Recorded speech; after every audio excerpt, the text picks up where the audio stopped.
Damien is gone, but this time we have, let me check my notes here, Dahlia. That's right, this time the evil child is a girl, and in many ways is a bigger dick than Damien ever was.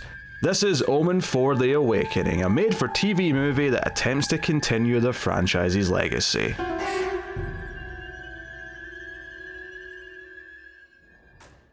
Welcome everyone to Screams After Midnight. I am Peter, and joining me, as always, is Tim. Ready to explore the healing power of crystals. This is a horror movie podcast. We get together, we talk about a movie. It's that simple. It is October, it is the October-thon, and we are doing a bunch of episodes, and part of that this year is that we're doing all of the movies in the Omen franchise, ending, of course, with this year's new release of the first Omen. Today's episode is number 4 in this trek across the land of Satan. Omeniverse. Omeniverse, that's not what I was going for, but that's fine. But yes, today's going to be the Omen IV, aka The Awakening, which is actually originally made for TV. It aired on Fox in 1991, but it did get a theater release in other countries. What? I don't know. What's so funny about that? It's not good enough for the old US of A. I think it's good enough for anywhere, to be fair. Let's not pretend otherwise, Tim.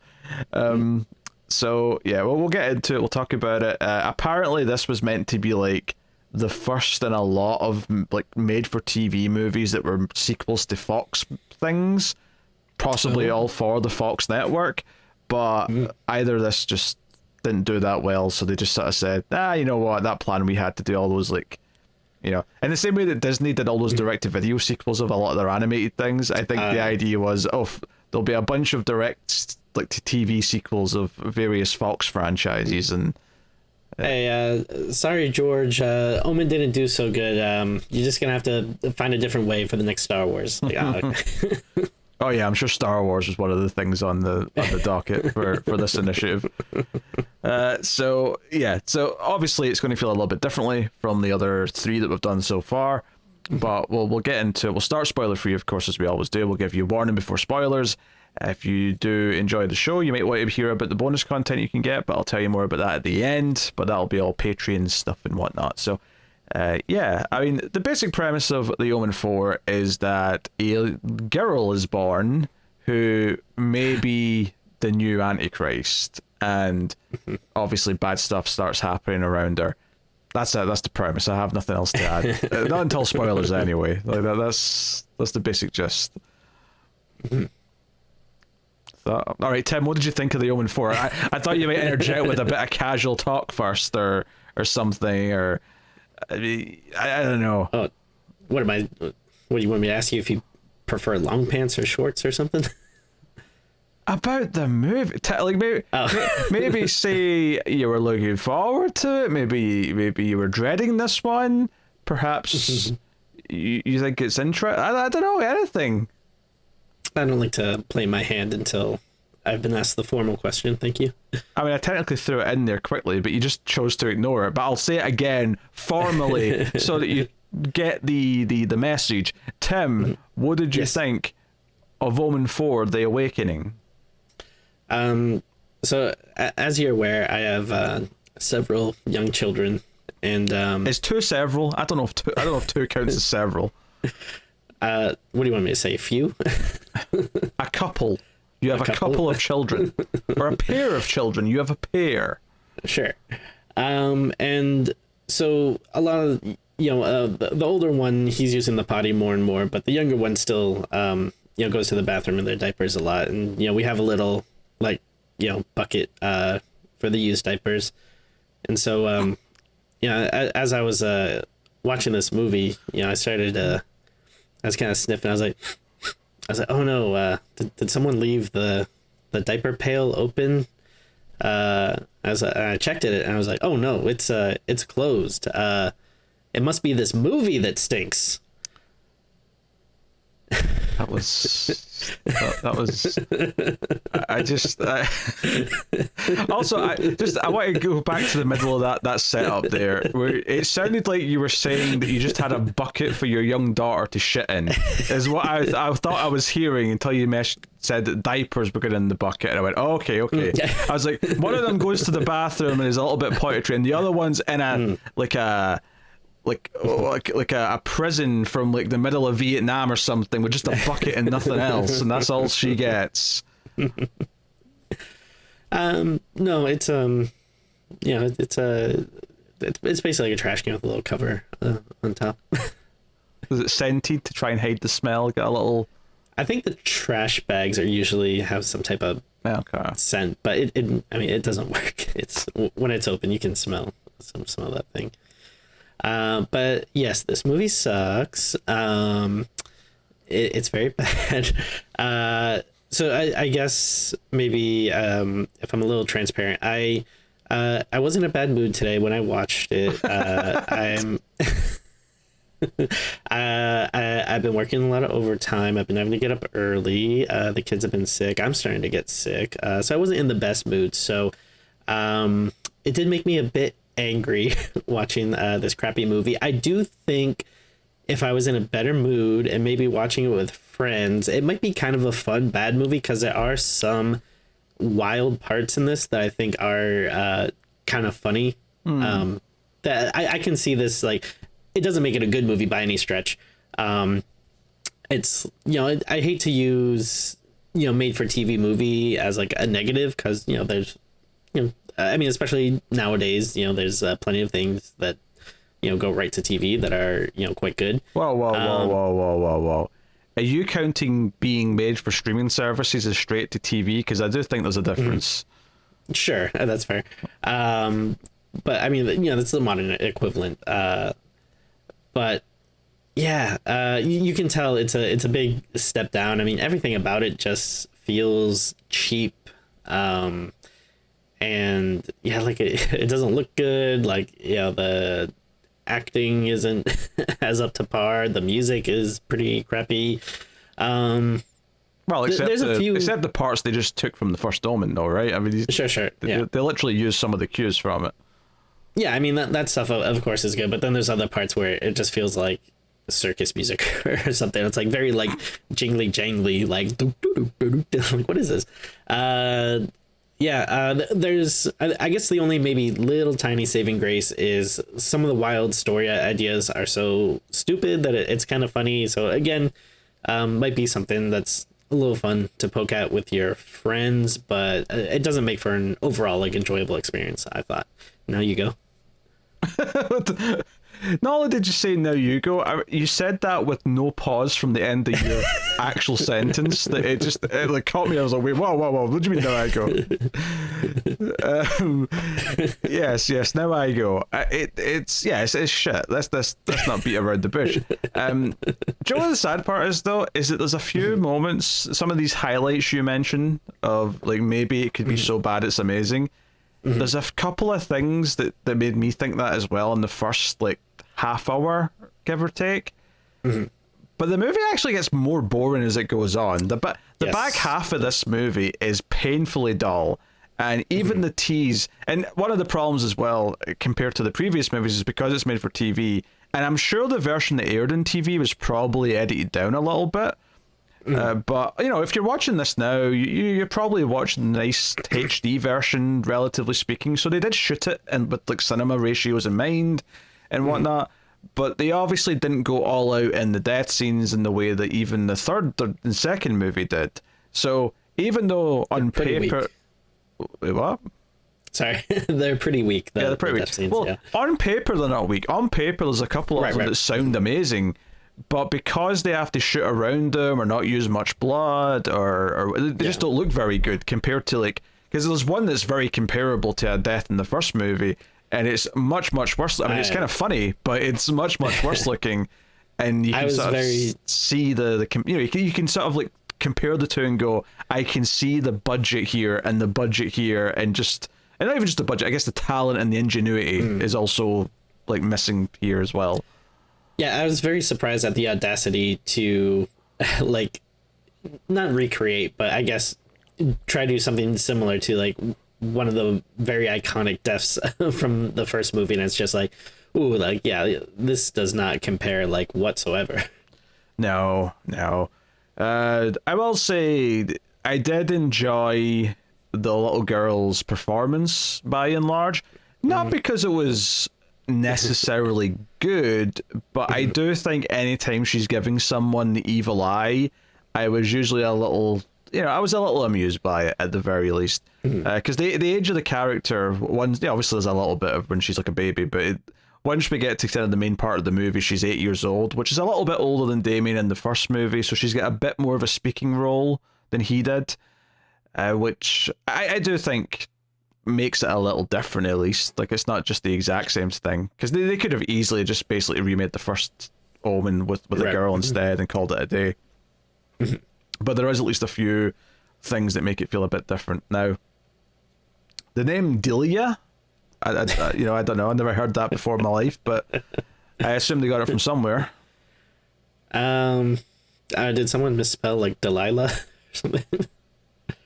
Yeah, or Darla or something. Yeah, Darla, yeah.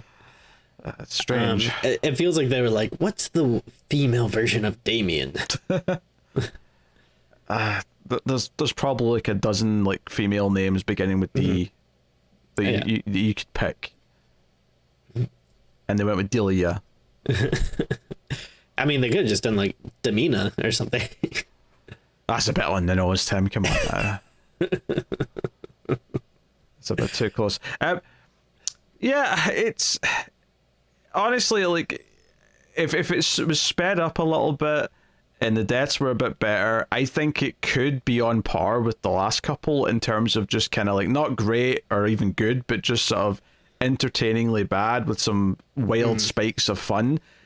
But because it is so dull and made for TV, and they can't really go all out with the deaths, they can't really do this or that, and like even just the pacing of like the main characters, like the mother's kind of the main character in this movie. Well, she is after a certain point at least. I feel like the little girl is actually who we follow for a good chunk early on, and then it shifts. Because I was thinking this as I was watching it, is that once we get to her being 8 years old, there's like a good 25 minutes where all the movie is just one scene after the other of her having like an incident. Right, it's whether it's with a horse, whether it's with a kid in class, whether it's this or that. Yeah. Like it's just there's almost no flow to it. It's just like one thing, it happens, someone's a little suspicious, move on.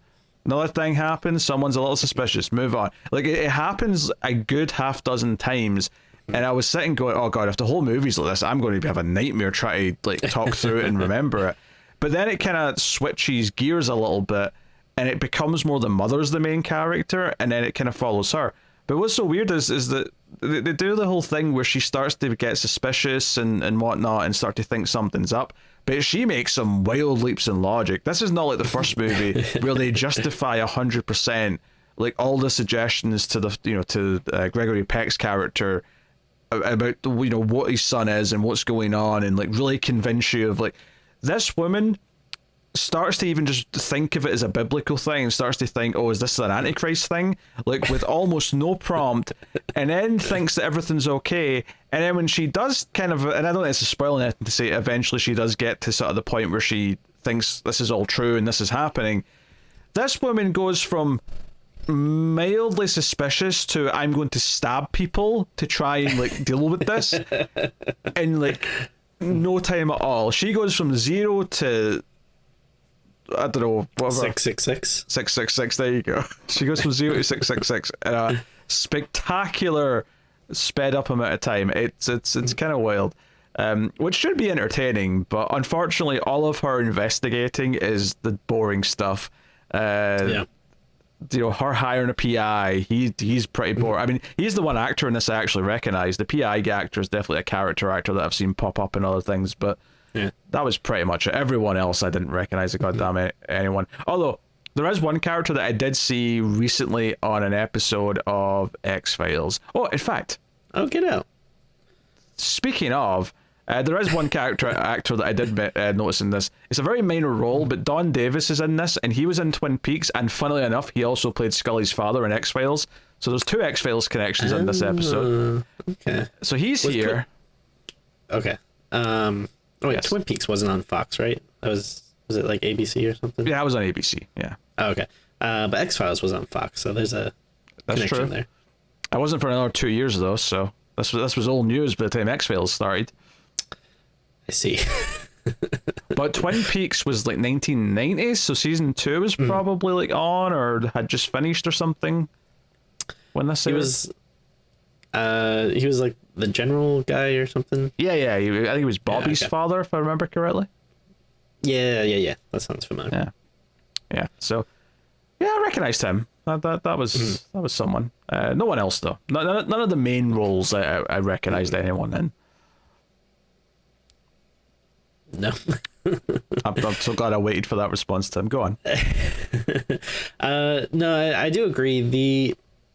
It does seem like all these sequels kind of have a similar problem, which is just like this weird lack of focus. Yeah, because like you said with this one, first we're following the girl, then it's like the mother's story, and then there's like a weird break for a little bit where it feels like the PI takes over. Yeah, it really shifts to him, doesn't it? When she hires the PI, we get like a short movie about the PI for like 20 minutes. And it's not like you can't go into different characters and stuff, but there's like I think there's a better way to weave them in and make it feel like more cohesive instead of like jumping all around. And it's just kind of funny because I feel like that's a complaint we had with like some of the other ones too, where it's like, all right, why are we following this person now? And and I don't know, maybe the first one too, it kind of jumped around like places here and there, but like again, it was just so much better done and like so much more skill. And it's just it's like the script just was much better in the first movie, and there was a definitive protagonist. Like the father was the protagonist of the story, and he was the one that was discovering everything. He was the one that people were trying to change minds of, and so on. Like the sequels have all had problems with who to focus on, and I think part of it is like the Omen's an unconventional story in that it's revolving around the child, but that's not the main character, right?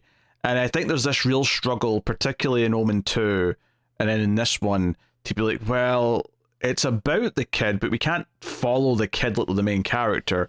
Or maybe it would actually be interesting if they tried to do that the whole time, but certainly that's not what they're going for here. So you end up with this weird hodgepodge of like different like characters at different points, feeling like they've become the main character, and it's kind of back and forth actually. Yeah, it's strange. This movie is just such a mess, though. It never would have been good, but again, it's a shame that there are things that could have been done to make it more of a fun, bad, cheesy movie instead of being a little bit of a slog. Yeah. There is a few bright spots early on. The first half hour or so has got some stuff that's laugh out loud worthy, which is cool. But after that, it really becomes a bit of a slog.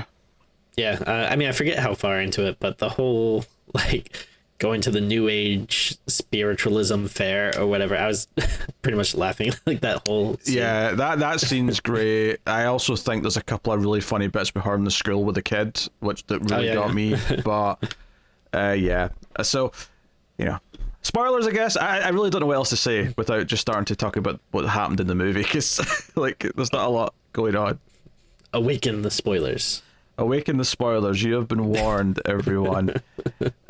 So the little girl who ends up being named Delia is at a nun orphanage, and the young nun, Sister Yvonne, that's the actress who was in X-Files in season 2 of that show for a couple episodes. She is hesitant about giving away the baby, but this couple come in, and it's like a politician and a lawyer couple who are like, yes, we've tried to have kids, but we can't. Give us the baby, right? They're all about it, right? And that's it. And there's a couple of things early on, like the baby scratches the mum in the face, and she's like, whoa, that's weird. And then the doctor checks it. And actually, while it does turn out to be like infected the next day when she goes to the doctor's office, this happens when they're having like a little party, like a little, like, I don't know if you call it a baby shower because the baby's already there, but they're having like a little get together with like all their friends, and one of the friends is her doctor, and she gets this little scratch on the cheek, and he comes up and he's like, let me have a look. He's like, oh, it's nothing, it's just a little scratch, no big deal. But then he says, come and see me tomorrow. And I'm like, for a scratch? What are you talking about, you crazy bastard? Are you billing her by the minute here? Because like, you're going to be making a fortune if you're seeing her for scratches. That's the American healthcare system. Oh, dear. Yeah, and I mean, one thing too is, at this point, like, I don't know if they want us to be surprised, but the whole angle of, wait till the end of the movie and then surprise, this person is actually like a disciple of Damien or whatever. Like, it's so obvious now. Like, from minute one, I was like, oh yeah, the doctor is he's in on it. Yeah. The doctor's concocting all this, and he's up to things. Yep. Yeah. It happens in every movie now. That's just like so like obvious. If anything, I'm just shocked that the father didn't turn out to be that's like true. like a Satanist that was protecting the child or whatever. But yeah, so I mean, yeah, I don't really have much to say. Like, there's a few other little incidents when she's pretty young, but by and large, what I really want to talk about is when we get to like her in school and she's like 8 years old. That's when things get juicy, because this other kid grabs her lunchbox and pours out her food and stomps on it because he's just a little shit. And the way she just casually picks up her empty lunchbox, closes it, and then slaps this kid over the face with it is maybe the best moment in the entire movie. Because even though it's just an empty lunchbox, so in the grand scheme of things, it wouldn't be that painful. It just feels so like violent for like an 8-year-old to do it to another 8-year-old in this really harsh way. But then he like hits her in the face back, so like it's like convincing that he's the one that's in the wrong. Like, oh, she's not, like he hit a girl where she's got a cut lip, and he like, so. But this kid's dad is like not having it. He's furious. Oh, that child of yours, there's something wrong with her. She keeps causing trouble, and that's always like my fear as a parent, because like obviously you want to like protect your children, at all costs, but then like what do you do if like your kid's like the little shit that's starting stuff?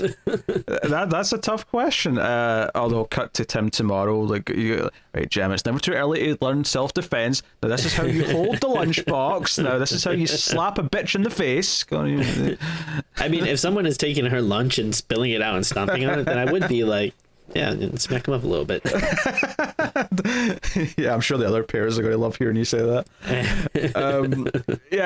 Like, so, and that moment's really funny. And then this all builds up to the death of the other kid's dad, which happens after another incident where she grabs like a toy of his or something and runs up a ladder that's outside the school, and it's already established that he's scared of heights, so he like tries to follow her up the ladder, but he gets scared halfway up and pisses himself. Which, whatever, but it cuts to like after school again, and this kid's dad is furious, like, yeah, your little daughter's a monster, she's awful, she's evil. And he even like has this moment where he goes over to like the other like couple's car, because she's sitting in the car, and as if he's going to go and like chew her out, and I'm like, dude, they're not going to be happy with you like talking to their kid. Like, this is nothing, none of this is going to go well. But instead, because she turns and looks at him all evil, he gets scared. He's like, oh, there's something not right there. I'm not feeling that. So, I should have showed him pissing his pants too. That would have been funny, actually. It'd be funny if just every time she gets mad at someone, they end up pissing themselves. And that's just like a running thing in the movie.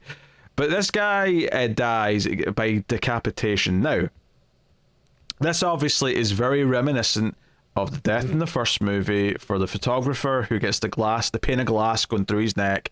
But obviously doesn't look anywhere near as good. That said, though, I do think there's a little bit of comedy to this, at least, which is the fact that he's basically just sort of looking over his shoulder as he's driving away, because he's so in awe and scared of this little girl and like the evil forces that he felt from her, that he drives into like a lorry or a truck that's backing out of wherever. In the back of the truck, like the what do we call it? The doors like lying flat, like the flatbed kind of like it's down, right? And basically he drives into that, and it goes through the car and through his neck, and like his head sort of bounces on it. But there's no blood. It feels a little bit whatever. It doesn't look anywhere nearly as good as Ed the Deaths in the first movie, or even the other two sequels, to be honest. Even though conceptually on paper it sounds like a fun death. The thing that makes it funny to me, though, is that he was driving like maybe 10 miles an hour. There is not a chance in hell that would be enough force for this, like, you know, bit of the truck to, like, it would maybe crack the window. Maybe.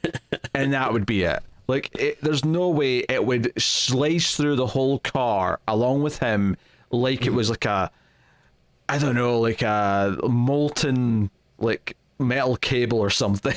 Like, it just doesn't make...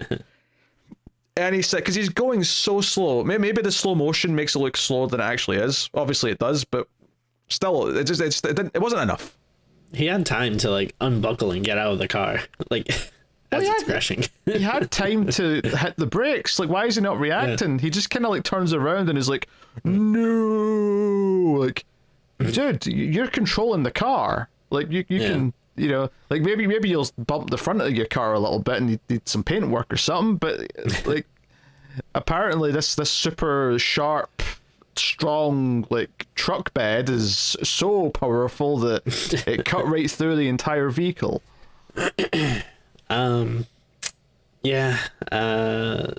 It's pretty weak. I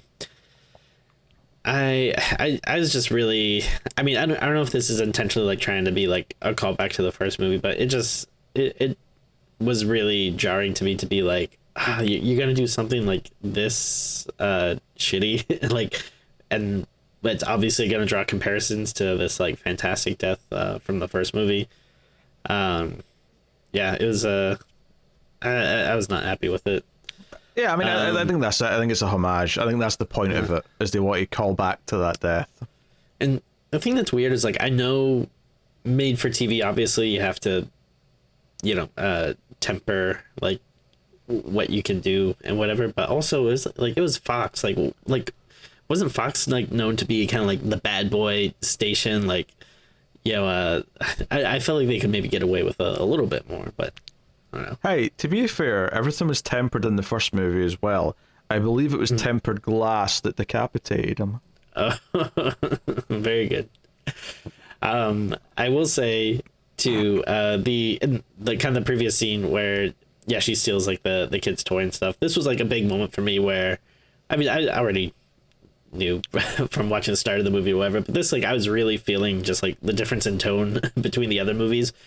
Sure, yeah. Because I just feel like, you know, the other movies, when there's like a scene with Damien or a death scene or something, it's like, you know, there'll be like this intense, like, evil stare from Damien, and you get like the big, like, you know, chanting music, and it feels like so serious and stuff. In this, it's like, you know, oh, a girl steals his toy and is running away, and then the music is kind of like this, like, you know, little piano going like do do do do do do do do do. Like, it's just it just felt like so like silly and stuff. And I mean, obviously I know it's much different expectations like for this crappy made for TV Fox movie in the 90s versus like one of the most classic, you know, horror movies.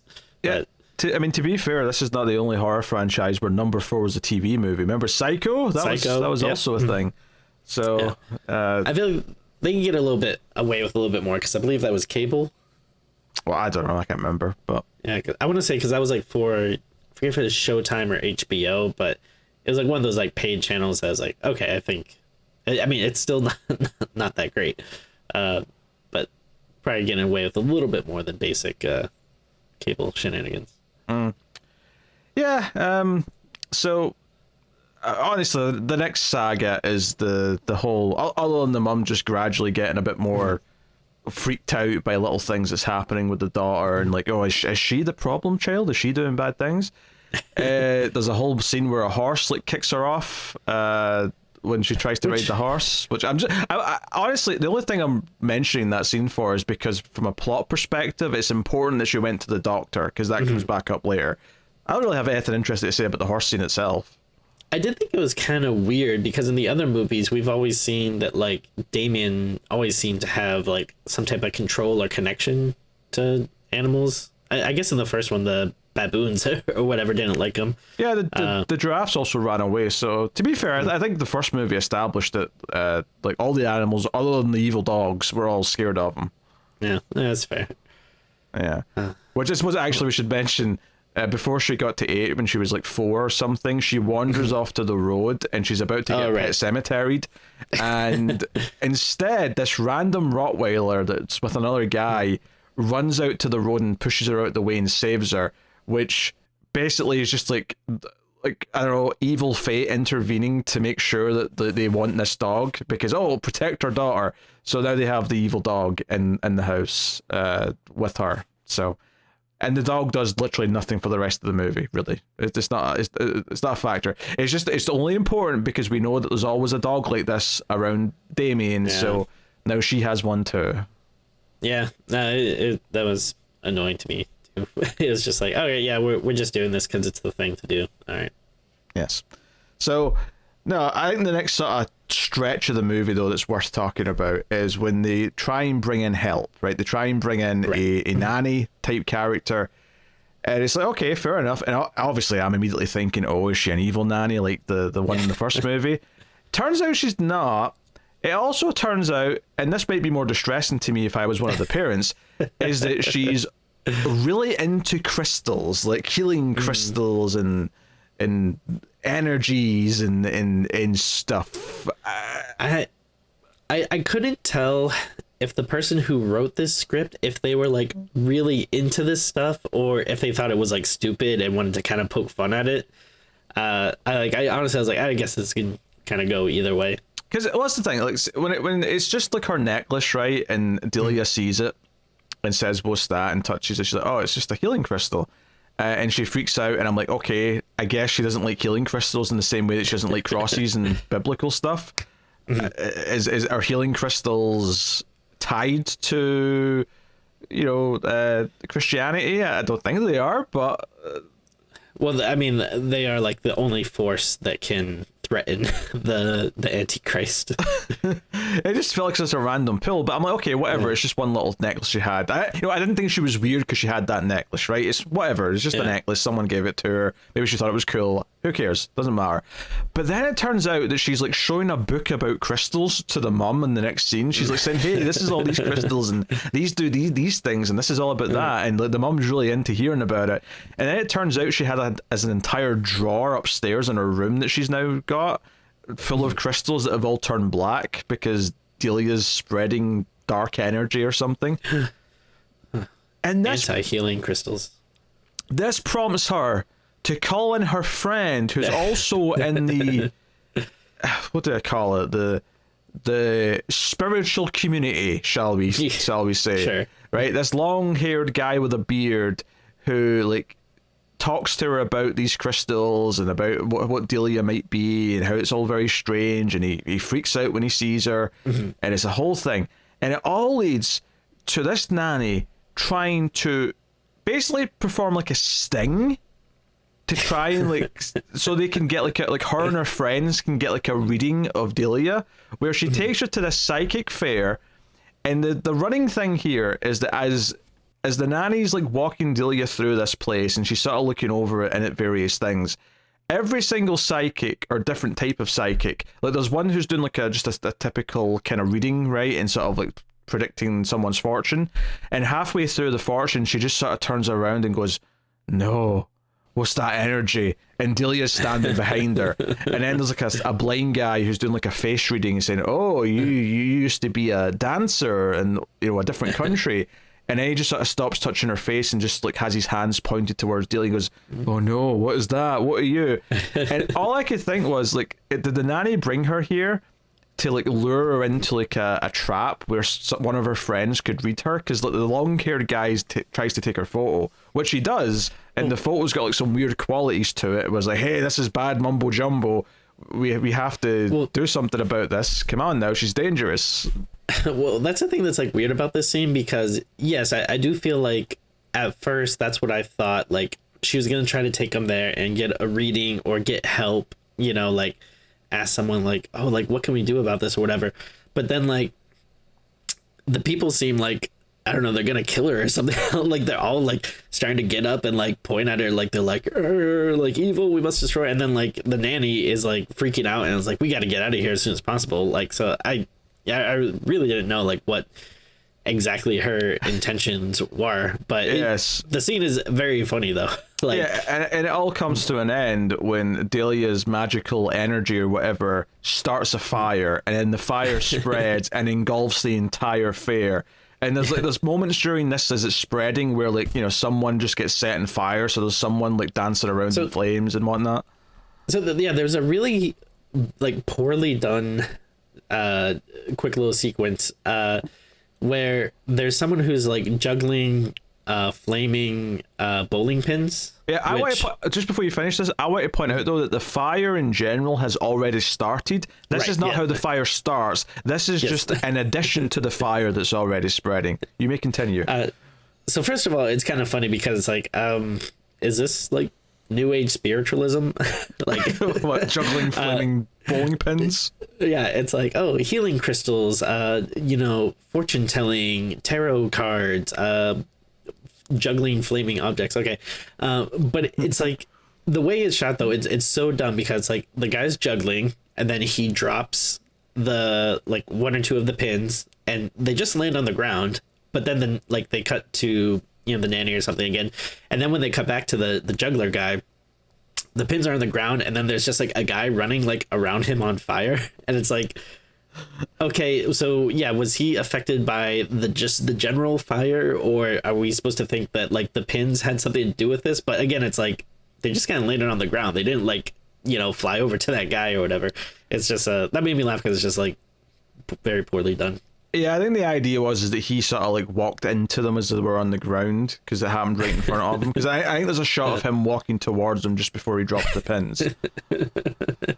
Yeah, but like I don't know. I don't think like he is so on fire though. He's like the Human Torch or something. Like it's not like he is like, oh my foot's on fire, let me stomp it out or whatever. Like I don't think the flames would just engulf your body like that. I mean, it's funny, but it's so dumb. Yeah, he's like Jason walking through the cornfield in Freddy vs. Jason. He's just engulfed in flames. Yeah, and it's funny like how you mentioned before. Like this is even like all this stuff. Like I mean, I guess these are supposed to kind of be good guys or something, but they do feel, like you said, like more like dangerous or distressing than like the actual Satanists and stuff that you come across the movie. Like I would be very you know, if I hired someone, like obviously I'm not gonna judge them for their beliefs or whatever, but if they are just nonstop talking about all this stuff and trying to have my kid like read books and like go to fairs and bringing their like hippy dippy friends over to give these readings, I'd probably be like, okay, yeah, I don't know about this. Yeah, I think part of the problem as well is that the entire like suspicion and this desire to do something, which is to take her to the fair and get a reading and whatnot, is all just based in like sort of vague feelings rather than there being anything like super definitive that she's done that they want to like. I mean, yeah, the crystals turn black. Okay, that happened. Is she like, does she turn a like cross upside down or something? Well, that kind of happens in the mirror, yeah, when the nanny's in the shower. But like, there's no evidence that any of this has anything to do with her, with the girl, right? Yeah. It's all just kind of happening. And I don't know if she specifically says that she thinks she's the Antichrist, but she's acting like she thinks that. Yeah. When it's like, it could be like, okay, yeah, maybe she's like a little bratty or something. Like, I'm sure people have dark auras sometimes. That said, though, I swear the mum jumps the Antichrist like without much of a prompt, and not too much later. It's kind of nuts. But yeah, I like, so that I mean, this whole section basically comes to an end when they're back at the house. The long-haired friend is like trying to tell the nanny, hey, just pack your bags and leave, it's too dangerous here, like all her bad juju's like rubbing off on you need to leave. And I think one of the things that's weird about this movie is sometimes the deaths don't even make sense to me because they're kind of after something's already happened, and not so much her, because she seems like she's going to keep trying to help and like stop the bad stuff. But there's definitely a death later on where I felt like, wait, but the thing that he was going to do that was not good for you, he's already done. So there's not even really he's finished. He was just going to leave now, and you're still going to kill him. Same with the priest. We didn't even mention like the priest that baptized her. Like died. He basically had a heart attack in the church. And that's all it was. It was a heart attack. As he's looking up at the cross and being like, and it was like, and it was like, it was like well after they had left, right? Like it was just like him later that night, just being like, oh, yeah, it was that night. It was like hours later. He it's like, oh, you dared like try to baptize like the Antichrist? How dare you?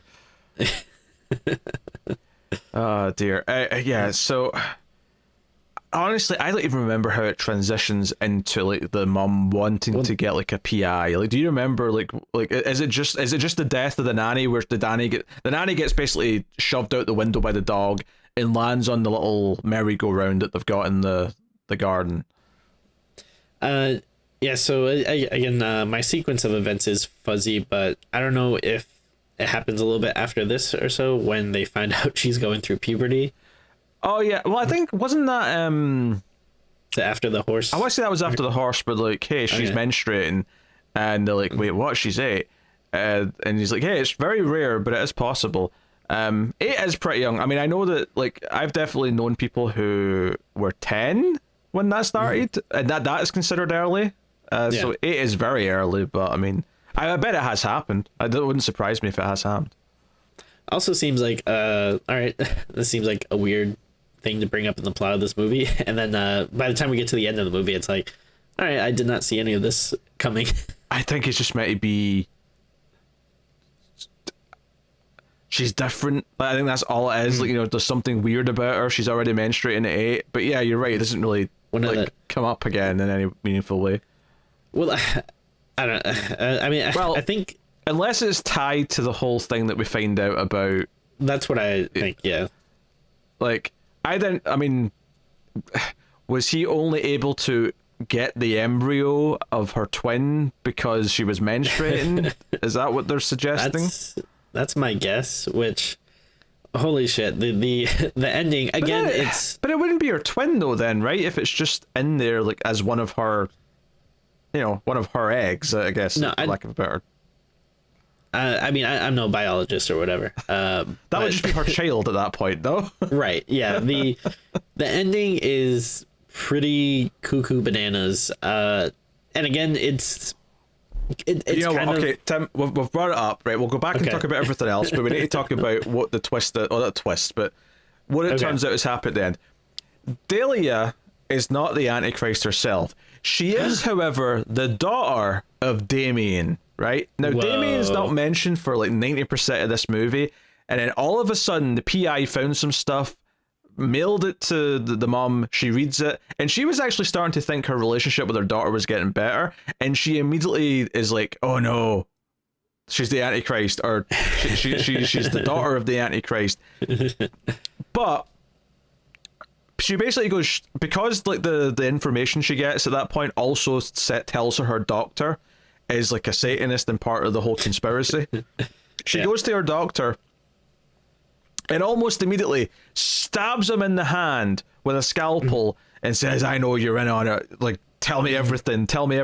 Tell me about her, and like, tell me about Damien Thorne, blah, blah, blah. So we find out a bunch of stuff here. I just want to say, he is a very bad Satanist. Like, I feel like I mean, obviously it's going to hurt getting stabbed in the hand, but he squeals like so fast. Like, I feel like most people would be like you'll never get the truth out of me. Like, I'd rather die and serve the Dark Lord before I give up all this stuff. He is like willing to be like, all right, yeah, okay, what do you need? I'll tell you everything. Like, you want some files? You need names, addresses? Like, what do you want? Yeah, no, that's a very good point. But we find out a bunch of stuff here. We find out that she's Damien's daughter. And they've been waiting for this ever since Damien died. And which actually, first of all, brings in a lot of questions about the timeline here. Because Damien, right, the original Omen was set in present day, right? So he was born in like 1970 or whatever, and then most of the movie takes place in 1976. Right? Omen 2, he's 13. Which would mean if he was like 6 in the first movie, add 7, we're in 1983 in Omen 2. In Omen 3, They say, in no uncertain terms, that Damien is 32 years old. Okay. Right? That's another 19 years from 1983, which puts Omen 3 in 2002. Right? Okay. All right. And now they've been waiting for his daughter to be born miraculously with no parents or whatever happened. And now that's happening now. Which means that even if that happened like within a year of Damien's death, we're in 2003 right now. And that's and even then it sounds like they've been waiting for years by the way he says it, but yeah, whatever. I just want to point that out, that technically we're in the 2000s in this movie. We're at least 10 years in the future compared to what it actually is. Wow. So interesting. I did not realize that. Yeah, it was really the age jump from 2 to 3 that really did it, because like, you know, we're already a few years past the actual real time in Omen 2, but Omen 3 just skyrockets it because he's 32. Anyway, so yeah, Omen 3's after 9/11. That's such a weird thing to say, but technically it is. Right? He probably had something to do with it. I mean, he is the Antichrist. At the very least, he probably enjoyed it. I think that's fair. So we find out, but we find out that she is not the Antichrist, right? Delia is not the Antichrist. Mm-hmm. She is the daughter of Damien, but there's this rare thing where some twins can carry the embryo of their twin. So she basically has the new Damien in her. And the doctor, halfway through the film, when we find out the mum is actually pregnant, which felt very reminiscent of the first film, because that was a plot point in that, is that the couple, despite the fact that they couldn't get pregnant and that's why they adopted, miraculously, they get pregnant halfway through the film. Here, it's intentional. And you can tell by the way that Delia reacts to the kid, she's not jealous. She actually seems to quite like her new baby brother. That's because this new baby brother that's been called Alexander is actually the second coming of Damien. But whoa. The question... Is that the awakening? That's a good question. I don't know what the awakening is, to be honest. But it does beg the question, though, right? Why this step in the middle of having a daughter that leads to Damien again via like being inside her in a weird way? Why not? It's so bizarre.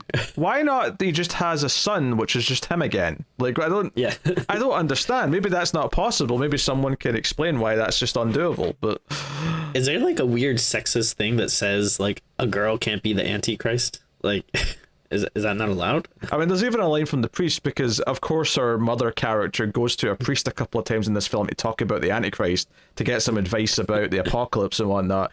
And at one point she's like, hey, like, is the Antichrist always a him? And he's like, well, the Bible doesn't mean to be sexist. It's just, mankind can also be womankind, so there's no reason why it couldn't be a woman Antichrist. But yeah, it's so weird. Like, let's be honest, it's really just because they wanted to do a girl version, but they wanted to have a twist at the end where, no, she's just leading to Damien again. Like, Damien's now back as a baby. In maybe like the most convoluted way possible. Yes, super convoluted. I mean, again, it is so weird. It's because it's like you said. It's like, okay, wait, like she still had a twin embryo. Like what? Like that's so weird. Which I guess technically means Damien is just like his own son, but through this weird like twin loophole. Very strange. Damien was born of a jackal. Like, why do we have to even go through a surrogate? It's very strange. Yeah, very wild. And I think, there's so many like ideas this movie brings back up. This idea, the dad's a politician and he becomes a senator, and that's like a big thing, and like the power amassing for the Antichrist and all that. But it's much worse than the previous movies. It's much worse than even the sequels, because it just kind of throws it in there and just kind of alludes to, that'll be something for them later when they're growing up. Yeah. Like, even this whole twist thing at the end, I think it sounds a little bit more fun than actually watching it, because, I don't know, like, I feel like by the time it comes up in the movie, I'm just kind of like, wait, what is going on? But I'm also kind of like, I'm just ready for this movie to be over. Yeah, it's also super late, so... Like, the final scene of this movie is basically after this doctor's appointment, where the wife or the mum is going home to kill her baby son because she now knows that he's the Antichrist, and it doesn't feel like she's like had as much, like again, what did we praise the original Omen for? It was convincing us that the main character was convinced that he had to be properly convinced that he had to do that. And the first thought I had though is she was going home and she went into the bedroom and she has a gun in her hand. I'm like, bitch, like, you need the 7 daggers, right? You need that. Where's these magical daggers? Yeah. You don't have the daggers. You're going to shoot the baby in the head, and then the bullet's just going to bounce off like Superman, and you're going to be standing there like a damn fool. That's what's going to happen. Also, like, the weird thing in these movies are, like, no one's ever like, okay, you know what? Like, what if I raise him right? Like, what if he's still my son. I still have these paternal feelings for him. Like, but what if I try to instill good in him? Like, no one ever like thinks about that. It's just like, ooh, baby bad, get gun. Like, it's. I think the idea here though is that she's seen so much weird like death happen around Delia that she just doesn't think it's possible. Sure. And I think in the first movie, Gregory Peck's at that point where it just doesn't seem possible that he can be changed, that he is a force of nature, and there's nothing they can do, and it has to happen. And also, part that really made me laugh, again, like, if we look at the first movie, remember, like, the big thing, it's like, oh, like, he'll have the sign 666 on him, like, try to find that somewhere in the body, and then... This pissed me off so much, though. Like, in the original movie, it's like, it's like kind of hidden in his hair and they part it. And here, do you want to explain where they find it? Yeah, she walks into the bedroom and she's pointing the gun at Delia and the baby, and Delia's like, what are you doing? And she picks up the baby. And by the way, at this point, I think the new nanny has arrived, and the new nanny tries to stop her from going in, and she ends up shooting the nanny. But the second nanny was an evil, Satan-worshipping nanny. Anyway, she goes in the bedroom. Too bad they couldn't get Mr. Nanny. And Delia's holding the baby, and there's just this extreme close-up of the baby's hand, and giant lettering on his hand and skin bumps is the 666 and the sort of circular pattern. And I'm just like, wait a minute. Did you not notice this on your newborn baby in the last, week or month, however long it's been since he was born? Yeah, I think the first thing, like, I would do if the doctor's handed me a baby is, like, you look it up and down, you snuggle it, but I think pretty soon you would go, wait a minute, what's with the 3 6s on his hand? Yeah, it's not even like it's a shoot. I mean, obviously it's a baby you see kind of all of it anyway because they're babies and they're naked all the time, but like it's not even like a super obscure part of the body. It's the palm of the hand. You're going to see it. Yeah. Like, again, in the first movie, it's just, it's done well. There's like a lot of subtlety, and then there's, he's looking for it, and then it's finally like, oh, it's in this place that was hidden. Like, of course, I've never seen it. And this is just like, nope, see, right there. Yeah, like I buy that in the first movie, that even when the baby was relatively bald, because it's a baby, that it would still not be that easy to notice because it's so small. Right, it's right at that part where the hair's growing out of in the center. It's plausible enough. Here it's like, it might as well be neon letters, right? It might as well be neon lighting coming off the hand that's beaming at her, but she sees it from across the room and is convinced beyond a shadow of a doubt this is it. But then the end of the movie is just that the power of Damien and Delia combined just make her turn the gun on herself. It cuts to a shot outside the house. We hear a gunshot, and the end of the movie is her funeral, as now the dad is just alone with the 2 kids, and the music from the first movie plays as they walk down a path, which as the camera comes up, looks like a upside down cross. Right, we skipped a lot of stuff. We'll go back and talk about it, but that's where the movie ends based on everything that happened. I mean, honestly, the main thing to talk about is mostly the hiring of the PI, which is seeded earlier in the film because the PI is hired by Satanists, it turns out later on, to catch like a senator with a prostitute, so that it opens up the door for the dad to get that job and like run for office. So maybe it was congressman, not senator. Regardless, it doesn't matter. Same difference. So the wife goes to him and is like, hey, I want to find the parents of this girl, right? This is my daughter. We want to know who her real parents are. I want to ask them questions. And the PI is very nice about it. He's like, yeah, I'll do it, blah, blah, blah. Right? So there's a whole extended section in this movie where the PI goes off on the case, right? He smells a mystery and he's off to figure things out. And he tricks the nun orphanage by hiring 2 clowns to show up so that he gets some time alone in the office to check their records and find the birth parent names. Okay? Sure? Yeah. And honestly, I didn't really mind this stuff. It is kind of out of nowhere and feels like all right, we're in a different movie now, but I like the actor that played the PI. Sure, yeah. Like you said, it's a character actor I've seen before. I want to say, was he like the mayor in the Matthew Broderick Godzilla? Do you know, that may be him? That sounds, yeah, that was him. Yeah. But yeah, I mean, he's funny on screen, and then yeah, it's it seems like they really like were trying to give him a backstory, but I don't feel like we get too much. Like, he's at this party, he keeps kind of saying like, I'm an ex-cop, like used to be a cop. Like I'm like, all right, I'm sure there's a story here. I mean, it's enough, I guess. Yeah. Actually, can I just so this young nun, right, who we've barely mentioned actually. So there was the young nun at the start, Sister Yvonne, who didn't want to give the baby up. And then she kept trying to like come and see her as she was growing up, and she actually came to the birthday party once and like saw her at the window, but saw her evil look and got scared and backed away. Now, part of this like PI investigation leads to her, but she's changed her name and now she's like a prophet who talks to like a church full of people while she's holding a snake. We'll get to that in a minute. But I actually, maybe it was just me, but I was getting the impression that she actually gave birth to Delia. That's what I thought. Yeah, that's what I was getting from it. That she was the actual birth mother. Yeah. Yeah.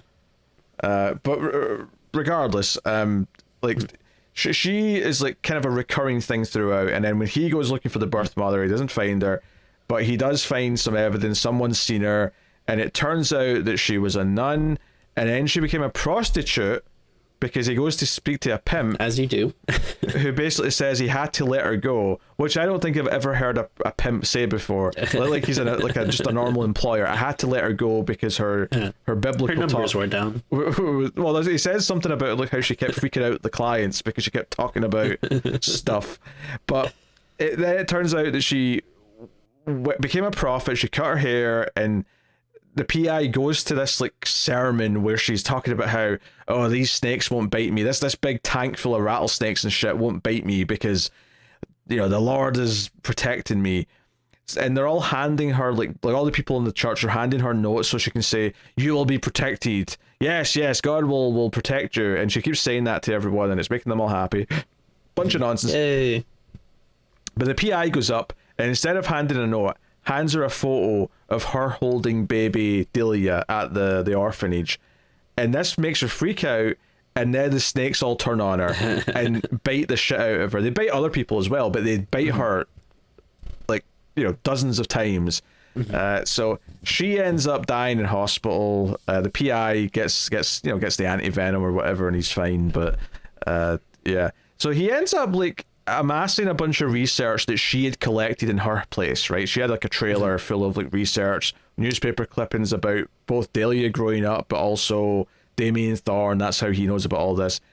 And he actually starts to get scared for very little reason other than he just feels bad vibes. So he gets really paranoid as he's walking down the street.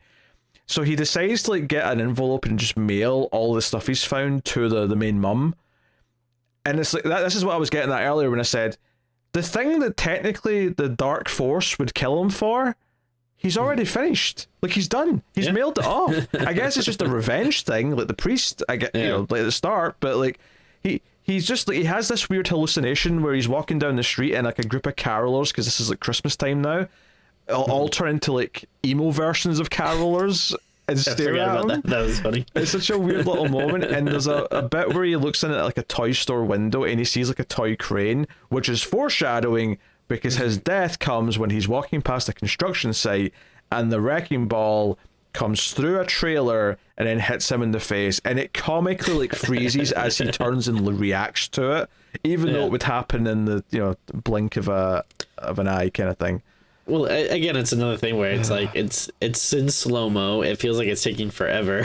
Yes. But I mean, it is funny. Like I can't deny that I didn't laugh at it, but it is pretty ridiculous. Yeah, it could have been funnier though. If I get a shot of his body flying, do you know like the woman who got hit with the truck in 2, where the dummy went flying? Yeah, I would have loved a dummy shot of him flying through the air. Oh yeah, I mean that's a problem. Again, I'm assuming because this was made for TV that it just all the deaths like it cut before you get to like something really good. Like this could be a extremely funny scene. Yeah, if you see his body go flying or just splatter and blood comes out, but like it just kind of cuts as it hits him. It's the same with the nanny who gets shoved out the window by the dog and she lands in the merry-go-round and it sort of like spins around and then she stops spinning and it lands on her face and there's like a little bit of blood coming out of her mouth and lying there dead, but it just feels like so dry. And all I could think was, oh, if you were doing this properly, the actual death would be fine. Like her going out the windows is a little bit funny, if nothing else. But like, you'd have like a bit in the middle that she gets impaled on, and you'd have like a lot more blood. You'd make it like a bit more nasty. It would really spice it up. Instead, it feels just like, nah, she's just lying on a circle pretending to be dead. Yeah, like a bunch of little kids come and like start spinning it around, and her lifeless body is just spinning. Oh dear. But yeah, that entire little saga with the PI though, it was a good like 15-20 minute like segment where it cuts back to the wife once or twice because she's like just had the kid at that point and she's like taking the baby home and she meets the new nanny and whatever else. But and this movie is guilty of a trope from the supernatural realm, which is the husband just doesn't believe that there's anything wrong with Delia's behavior. Course. He's like, oh honey, I think you're overreacting. I think she's just fine. She's a bit of a weird kid, but that's okay. I was weird. I thought that could have been an interesting angle if you could see, because the like father and daughter seem to have like a relationship, and I'm assuming it's because like, oh, we got to suck up to him because he's going to be the one that's going to get the big important political job and have the power. Well, according to Delia, he's going to be president someday. Yeah, and I don't know. I thought it would have been more interesting to see, like them forming that bond and kind of how that creates like a rift between him and the mom or something. But like the dad's barely a character in this. Like we really don't see much of him. It's actually impressive how much screen time he actually gets, but still doesn't really feel like he's that much of a character because he is around a lot. We see a lot of him. He's just there's not much to him. I mean, they go out of their way to show that he's like a good politician, where he's actually like a really good person and has good policies and doesn't want to do dirty tactics, but it never really comes into play. It's never like challenged by anything where he has to make a tough choice or anything like that. Yeah. So I don't know. It's all a bit of a whiff. I mean, that's the movie, I guess. I don't, there's just lots of stretches where the mother's like starting to question things. She goes to talk to the priest who quotes a bunch of shit from the Bible. And then she's getting more agitated. Like there's a lot of that, and then the PI section, well, it has one or two bright spots again. Just so much of it is just this very laid back TV pace, and that's where it really feels like a TV movie to me. But sure, because they probably need enough time for like commercials and stuff to fill whatever 2-3 hour slot they have. So, it's a shame because if it is tightened up and it just has a bit of a quicker pace and we actually see more of the kills, then I honestly, it could be a fun dumb movie. But I would have also had more of the girl herself, like causing deaths around her, like, because that was some of the more entertaining stuff early on. Sure. Give me more of her like getting into like problems with people and then them having mysterious deaths as a result. That would have been something a bit more interesting. Yeah, I mean, let's see her at the park. Let's see her at piano lessons. Like there's lots of fun stuff you could do. Yeah, let's see her at a movie and someone won't stop talking in the row in front, and then just, they start choking on their popcorn or something. I don't know. Yeah, I mean, it would be hard to feel bad for that person in that case. Yeah, they had it coming. Yeah, for sure. Oh yeah. Bad movie. Where do we go from here? We've got the remake to go from here. Things are arguably getting worse, Tim. I hate to tell you. Yeah. Honestly, I was losing my mind when she was going to try and kill the baby with just a gun, because I was like, what about the daggers? The entire first 3 movies were all about the daggers. But I suppose in the end, it's not really a critique, because she doesn't actually even try. She just ends up killing herself. So, yeah, it's not like the movie did it and said it worked. So fair enough, I guess. And we didn't have any of those like clandestine group of priests or whatever to warn her. Like the people she's dealing with probably weren't as smart.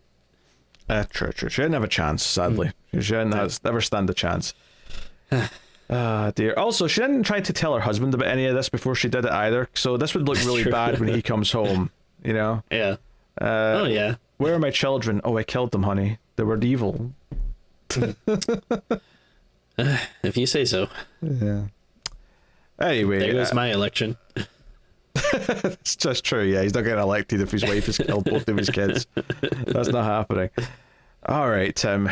What is your favorite scene of the Omen 4?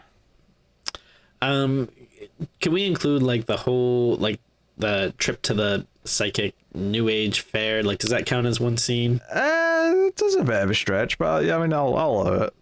Okay, yeah, I mean that whole chunk, I just thought that was really funny and over the top. Again, like I wasn't expecting like crystals and new age spiritualism to play a part in this movie, and then like let alone just having like this like weird country fair. Like I've been to, fairs or festivals or whatever, and usually, yeah, you might have someone like doing a card reading or hand reading or something, but I've never seen just like a whole fair like for just like all of this. And it just made me laugh, that part. Yeah, I gotta go with the bitch slap with the lunchbox. It's just such a power move, like her putting him in his place, that it just made me laugh so much. So yep, that's my pick. Your MVP of the movie? It is tough, because again, it is like pretty uneven, and then like, yeah, I feel like we either spend too little time with most characters or too much time. So it's kind of tough. Yeah, I mean, I guess maybe to just go with Delia herself. I mean, be as wicked as she be. Yeah, it's tough. I think the only other option really is the PI, just because he's a bit more likable than a lot of the other characters. But he's a fun like character, like when the other ones are kind of just like a little bit more boring. Yeah, either that or one of the clowns, but I'll go with the PI. But it's a bit of a sure. It's not a great choice with this one. I'll say. All right, Tim, what are you rating the Omen for The Awakening? I do think it's pretty bad, but again, I do have to give it credit for making me laugh in parts. There's some cheesiness and over the topness that I enjoyed. There is some like wild plot elements that I thought were stupid, but it makes it more interesting and entertaining than if they're just kind of recycling like something a bit more generic. It's just a shame that stuff is brought down by just a lot more of the kind of boringness, genericness that surrounds the movie. And also the deaths are, like you said earlier, like the ideas and the concepts behind them are actually pretty good. It's just because we're dealing with a TV movie that we don't actually get to see them as fully executed as they should be. So I'm gonna go pretty low, but not like, it's not the bottom of the barrel. I think I'm gonna go like 3.5 maybe. Like, I don't know, there's some fun parts there. It's just a shame that the whole movie wasn't this like kind of wild, over the top romp. 3.5 you say? Yeah, I mean, did we both give Omen 3 or 6? Fair enough. Yeah. Yeah, it was. Yeah, I mean, honestly, this movie makes Omen 3 and 2 look a lot better. I'll say that much.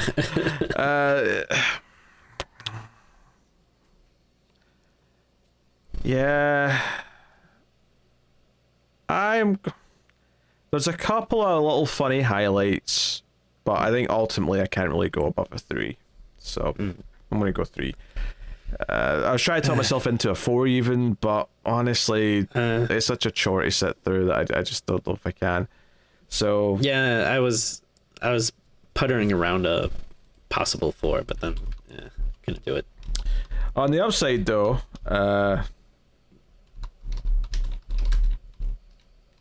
we have the remake up soon, and that's going to make this look better, probably, I would expect. Okay. Based on what I can recall. I don't remember a lot about the remake, I just remember laughing out loud at a couple of moments of the acting.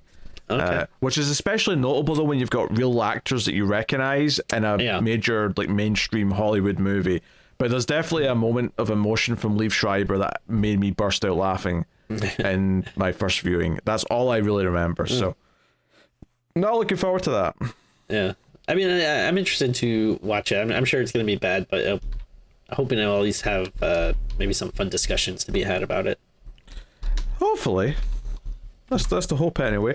But that has been Streams After Midnight, everyone. Thank you very much for joining us. It's the Octoberthon. If you want to support us for all these October festivities, you can do that over at patreon.com/MailFuzzTV, or even via YouTube membership if that's more your thing.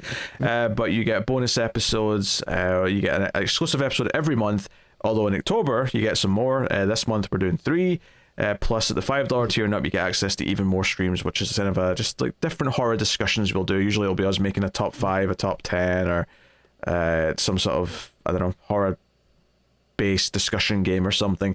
But you can get that on Patreon as well as bonuses for the other Mail Fuzz Movies podcasts, such as The Ace, The Atomic Cinema Experiment, and The Collector's Cut. So if you want to help keep everything coming, wouldn't be able to do this without all the support that we do get on there. So thank you very much.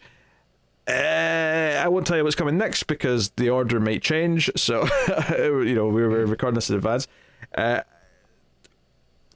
So hopefully you're enjoying October. Hopefully you're having fun, and we've still got more movies left. We're not quite done yet. We got another I think 2 weeks almost, maybe a week and a half left when this goes out. I can't remember, but hopefully you're having a good October, and you're looking forward to us getting to the Omen remake because it's coming soon. So thank you very much once again for watching or listening. We do appreciate it. Keep watching scary movies, and we will see you next time.